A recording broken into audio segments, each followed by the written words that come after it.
is about what's the issues within our communities. We're seeing a lot of knife crime. We're seeing a lot of deaths. We're seeing a lot of single parent households. And Kofi mentioned that when the woman gets the council flat, they to hell with the man. They try to raise the young boys. They turn into gangbangers. He mentioned a boy running the shop, has run into the shop because of gang beef to hide from others. But this shouldn't be the case. If we have the family structure in order, husband, wife, unified, raise the children properly under God's laws, we can end all those things.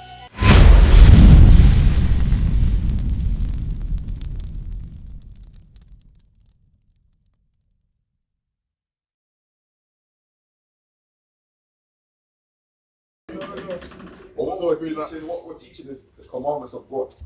Yeah, the importance of keeping God's commandments. Absolutely. That's what we're going into right now. Yeah. You know what I'm saying? Because in the communities, right now, crime is an issue. Yeah. Knife crime. Yes. Violence.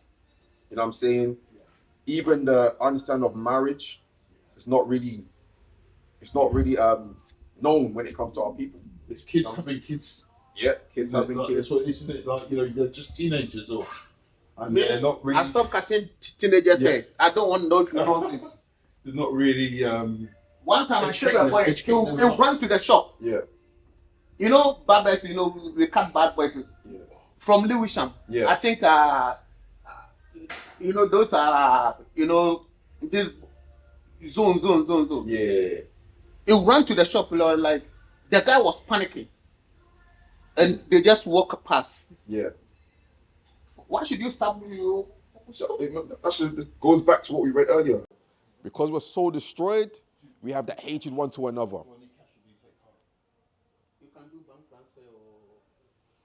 Because we are so low as a people, we've got that hatred one to another, Kofi. Do you understand? The hatred, that's why it was so easy. I don't understand why we hate each other. The Bible breaks it down to a T and explains why. We no longer see Christ in one another.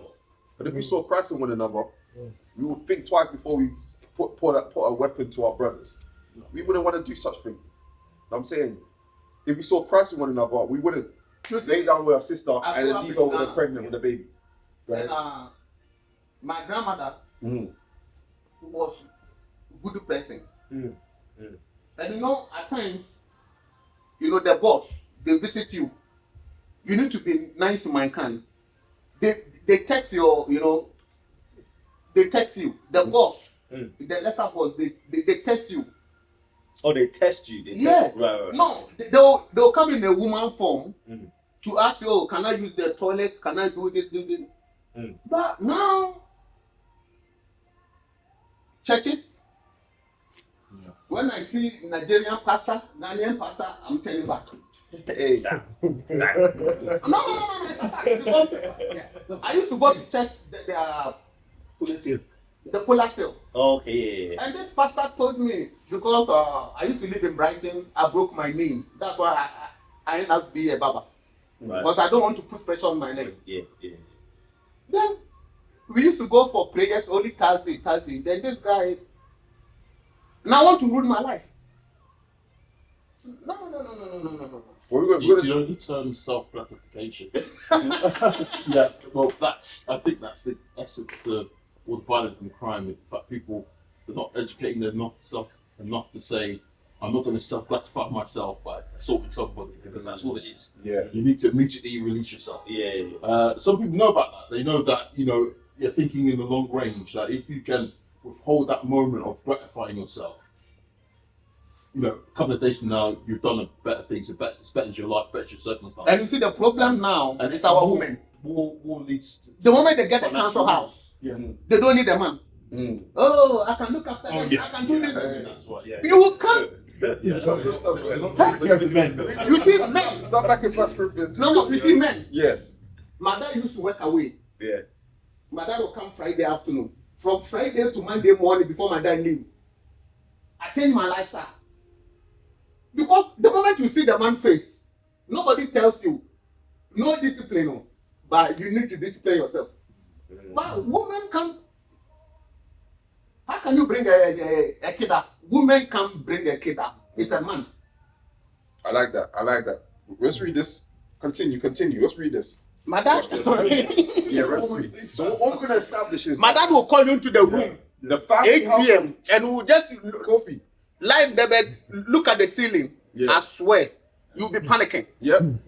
The family, Just the aura, just the Coffee. dad in the house. the family structure is important to raising a family and end all this knife crime that was seen. Let's start here, back here, to the family structure. Those moments where First Corinthians chapter. The moment you see your dad, you panicking. But I would have you Not know everything. that the head of every man is Christ, Read. and the head of the woman is the man, Come on. and the head of Christ is God. So, hey, Kofi, yeah, we just read the family structure. Read it again for Kofi as well. But I would have you know that the head of every man is Christ, and the head of the woman is the man, and the head of Christ is God. So the family structure is what?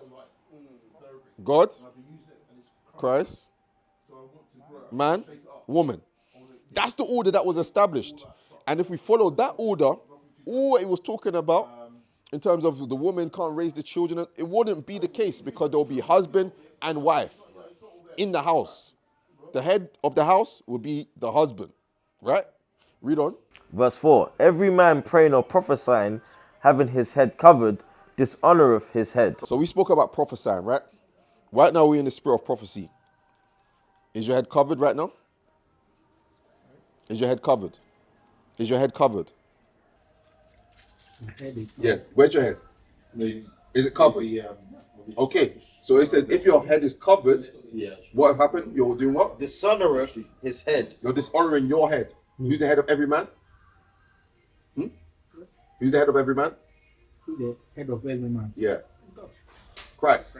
So if your head's covered, you're dishonoring Christ. So what should you do? I remove it. What should you do? I remove it. I don't see you removing. Oh, do you see that? We have to get in order for the woman to get in order. Right. If we're not going to get or stand up as men and get in order, how are we expecting the woman to get in order? Because God said I will remove mine. So what are you going to do? We just read it. Yeah. So I will remove it. Okay. So if I said the woman, What are you going to do then? yeah. What are you going to do then? Are you going to remove it? Yeah. Okay. Remove it then. So, Oh. let me tell you, it's so cold, so I can't remove it. You see what it is? Now we're talking about code. That's the same thing. You'll tell a woman, bam, bam, bam, bam, and they'll make every excuse in the book to not do it. Would you accept that? Would you accept if you were married, yeah, and you told your wife, I want this done by this time and this time? She's gonna say, oh, it was so cold, so I didn't do it yet. I'll wait for the house to heat up. I didn't want to do it yet. Oh, you told them, I want you to wear a dress. You say, oh, it's so cold, so I'm wearing your trousers. Are you gonna accept it? I will accept it. You see, Yeah. that's the problem. Oh, you see that problem? Let me tell you. That's the problem. Let me tell you. That's why your pastor. That's why. Hey, hold on. That's why your pastor. That's why your pastor drove by you and didn't pick you up. I'm happy. No, you're not happy. You was I'm upset. happy. That's why you never went back to the church. You was upset. It's like I'm married the lady, Yeah. and I said, do this. Yeah. If you don't do that, Yeah. it's like, no. No, it's not about. It's about order. For example, God gave. It's about order. Yes. Sometimes you can't. It's like you are a man. It's like every time order. Yes. No, sometimes you have to. No. Remember. Yeah. No. Remember. Let me say this. God gave us commandments. Those commandments are orders. He commanded us to do this, and we didn't do it. Guess what? Slavery. Guess what? Your sons and daughters given unto another people. Guess what? The minerals you mentioned, taken away. That's because you didn't follow his order. You can't say, oh, they're lenient. Disobedient children get punished. You are part of that issue now. Now we know why your pastor doesn't pass you. It's up to him. Yeah. So right now, the church. Your mindset is in line. Pastor, I Hold on. just visit the church. Your mindset is in line with the church. Yeah. The mind of the church is prosperity. Don't follow no orders. No commandments that God gave us. Don't follow it. We gave you a commandment. You don't want to follow it. So your mind is in line with the church. So you might as well stay at the church. You staying at home reading yourself, not profiting you because you're doing the same thing they're doing in the church, not keeping the commandments. Yeah. Out of order. But then we talk about, okay, the women can't raise the house. But guess what? It starts with the men. Give me that Ezekiel 45, the last verse. 44, the last verse. It starts with the men. If us as men can't get ourselves in line, get ourselves in order, how are we expecting the sisters, our women, our wives to get in order? Because they are under the man, so they're supposed to follow the man. So if the man is out of order, they're going to follow that trait. Okay, you're out of order, so I'll be out of order. No, when we get in order, they will get in order. Okay? Yeah, Ezekiel 34 verse 31. And ye, my flock of my pasture, are men. Did you hear that? It says the flock of God's pasture are men. Do you understand? So we're supposed to be the head, the leaders. You know what I'm saying? Make space for them. Yeah. We're supposed to be the heads and the leaders of the household. Do you understand? We're supposed to set the stance of what to do and what not to do based upon God's laws. Read that again. And ye, my flock of my pasture, are men. So it starts with the man. Okay? Get me that in Proverbs 8. Right? Once we as men fall into our godly order, then guess what? Our women, our sisters, our daughters, it's going to follow suit. Read on. Proverbs chapter 8 and verse 4. Unto you, O men, I call. Who's God's calling? Read it again. Unto you, O men, I call. Who's God calling? He's calling the men. So if the men are not going to get in order, how are we speaking about the women raising the children in error, single parent house? This is because us men are not in order. He said, unto you, O men, I call. Give me Isaiah 3 now. Isaiah 3. Verse 12. Isaiah chapter 3 and verse 12. It says, as for my people, I children, need you to pay attention, yeah? Oh, come on. children are their oppressors, and women rule over them. Shalom, Israel. This is Bishop Nathaniel. I want you to know that you can view all our Sabbath classes live on IUIC TV. That's right, I said on IUIC TV. Download the app today.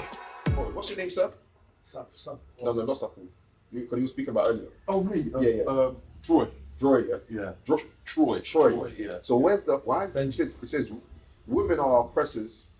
Children are oppressors and women are the one ruling over them. Showing that, look, even in the Bible is letting us know a woman solely cannot raise the household.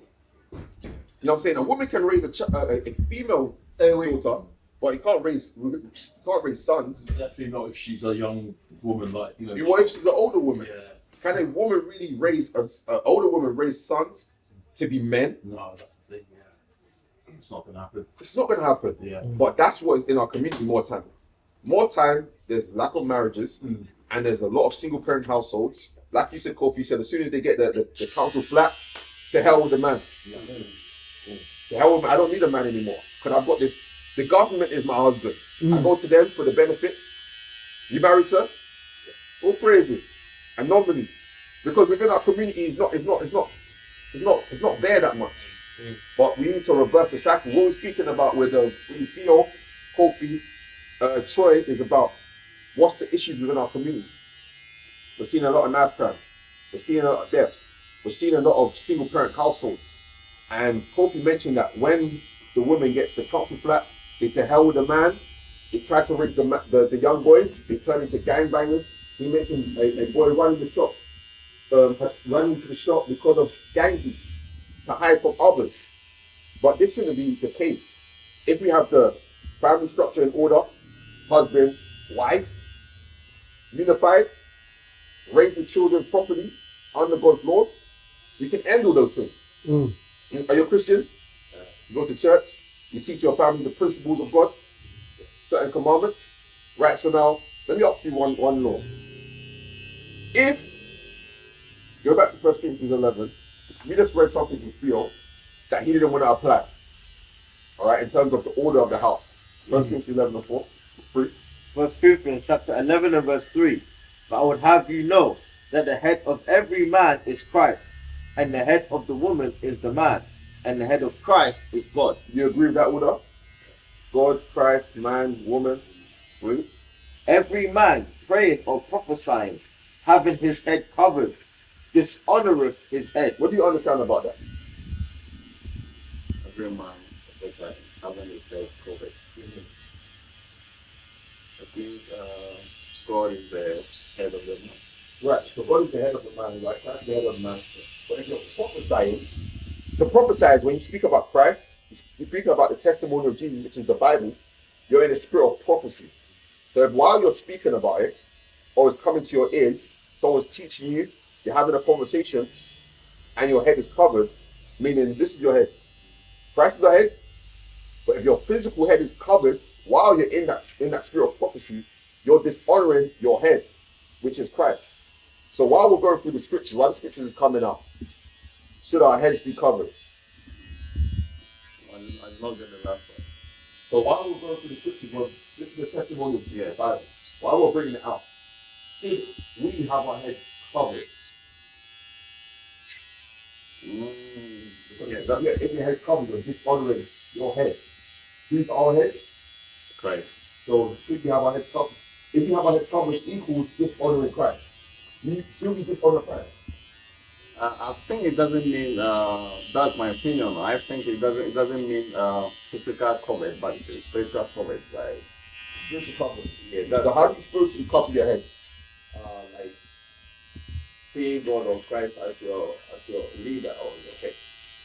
Remember it says if your head is covered, you're dishonoring. So how do you spiritually cover your head? Like praying to God. No, praying to God is not spiritually covering your head. Praying, it says, read it again for me. Every man praying, Yes, sir. every man praying or prophesying. So if you're a man and you're praying, if you're a man or you're prophesying, we are prophesying right now in this barbershop, right? Having his head covered, If your head is covered while you're praying or prophesying, dishonoreth his head. you're dishonoring Christ. So how do you spiritually? You said spiritually. How do you spiritually look around? Look around out there. How do you spiritually cover your head based upon what you're saying? There you go. Young man, what did you just do? Hold on, young man. Hold on. Hold on. See how Christ talks about we have to examine the youth. And now I get you. I was talking about Give me physical one, yeah? give me Matthew 18, young man. So you see what your son has done? He uncovered his head because he understands what we just read.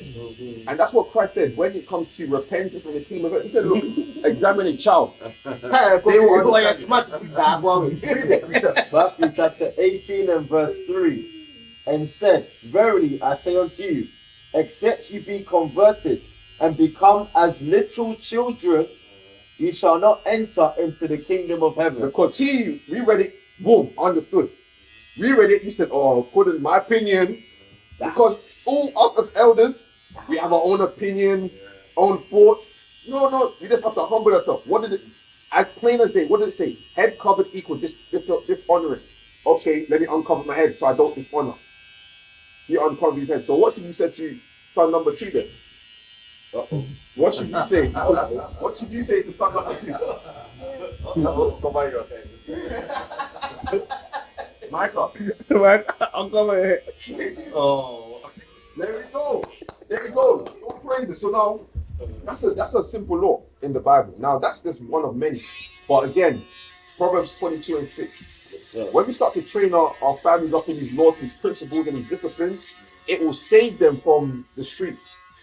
Because again, if we're not getting the structure from here, in the house, they're going to see it outside because they go to school, right? And from school, they're going to go to college. From college, maybe uni or get a job, whatever. But they're going to see certain things and they're going to be influenced from this world. But from young, you have to give you this discipline so that they don't get anything out there. Read that. Proverbs chapter 22 and verse 6. Train up a child in the way he should go, and when he is old, he will not depart from it. So while they're young, you have to keep these disciplines within them so that when they go out on the street, they know right from wrong. They look at it and say, no, daddy taught us this.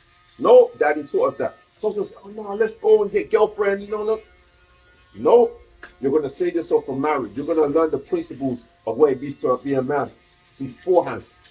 So then they don't get entangled in the girlfriend and boyfriend lifestyle. Because what the girlfriend and boyfriend lifestyle breeds, single parents, because they lay down, they're not ready for the responsibility of taking care of a woman, taking care of a child. So they depart, and then that's the single parent household, and that's that cycle of violence that we see. Because again, the violence that we see is coming from young men that are raised from young women. All right, go back to Isaiah 3 and 12 now to bring it back home. So again, the solutions for our community is God's commandments. That's the solution. You from Ghana as well? Yeah. Okay. What we showed them earlier, that the people of Ghana, biblically speaking, are the nation of Israel. When you read about the Israelites, it lines up with the Ghanaian history line by line. Read that. Isaiah chapter 3 and verse 12. As for my people, children are their oppressors, and women rule over them. Read. O my people, they which lead thee cause thee to err. So these women that are leading in these single parent households is causing us to err. So that's why it's good that you're married. But also within the marriage, you have to now lock in with God's laws. You know what I'm saying? Make sure your wife's in one accord with you, so that when she's left alone with the children, she's still installing the principles of God's laws to your children. You know what I'm saying? You guys got to be on one accord with that. And God's commandments has to be the forefront of our minds. Okay? Because right now, like I mentioned, he ain't learning no commandments in the church. Kofi wasn't learning no commandments in the church. He said it was prosperity. But if we really want to prosper, give me Joshua 1 and 8. If we really want to prosper, it leads back to God's commandments. So how can you teach prosperity and neglect the commandments of God? It doesn't add up. Joshua 1 and 8. Joshua chapter 1 and verse 8. This book of the law shall not depart out of thy mouth, Read. but thou shalt meditate therein day and night, that thou mayest observe to do according to all that is written therein. What is written in this the book of the commandments of God? Commandments are written. We have to observe to do these commandments. Read. For then thou shalt make thy way prosperous. See how you get prosperity? From keeping the commandments. Read. And then thou shalt have good success. See how you get good success? From what? Keeping the commandments. So what commandments do you know, sir? Yeah, what? Huh? Do not sin. Do not sin. I can know Well, nothing. come on. What is? We gotta know what sin is. Sin is. Read what sin is. Yes. It's ambiguous. Okay. First John chapter 3 and 4. It says, whosoever committeth sin transgresseth also the law. For sin is the transgression of the law. Well, sin is the transgression of the law. So what laws are in the Bible that we're supposed to be keeping? But you said do not sin. Well, okay, sin is the transgression of the law. Give me a law. You have to obey the command of the Lord. Yeah, that's what we read. But what's the command of the Lord? You see how the issue? We have to know. It should be in our mind. Yeah, give me that in Deuteronomy 6 and 7. Yes. Yeah, the law should be in our minds. You want to take it, bro? Read that. Deuteronomy chapter 6 and verse 7. And thou shalt teach them diligently unto thy children. How are you going to teach the laws diligently unto your children? It's because you've studied it diligently to be able to teach them. Read. And thou shalt teach them diligently unto thy children, Read. and shalt talk of them when thou sittest in thy house, So when you're at home, you should be speaking of God's laws. Read. and when thou walkest by the way, As you walked to the barber shop, you should have been speaking about God's laws. Read. and when thou liest down, As they go to bed, you should be speaking about God's laws. Read. and when thou risest up. They wake up. So God's laws is a constant communication within the house. Read. What glasses name? Read. Are we done? Verse 8. And thou shalt bind them for a sign upon thine hand, Mhm. and they shall be as frontlets between thine eyes. So they should be always on your mind. Read. And thou shalt write them upon the posts of thy house. So the post of your house should have it. So God's laws should be plastered everywhere. So that way it's always on your mind. So that way I'm asking what commandments you're supposed to keep. It shouldn't be an issue. It shouldn't be I'm trying to think. Oh yeah, swagger. What commandments? Swagger papa. What commandments should I mention? You should be familiar. Across the earth, the prophets move. From city streets to distant lands, the message is the same. Israel must rise. Through every quest, every journey, the truth spreads. No border can contain it.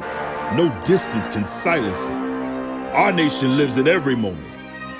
In joy, we celebrate marriages. In sorrow, we honor our dead. On the Sabbath, we gather as one. Families rejoicing together, bound by the commandments of God. Yet are we tried. From the stones in Kenya to the hatred in Montana, we endure as a soldier of the Lord. And still, the mission expands. On the airwaves, on the screens, in every nation under heaven, Israel's voice is heard.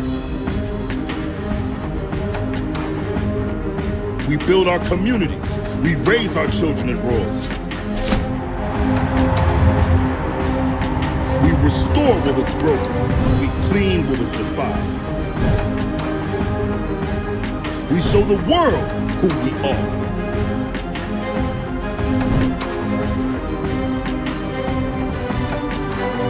This is Israel united in Christ. Nation in motion. Nation endures.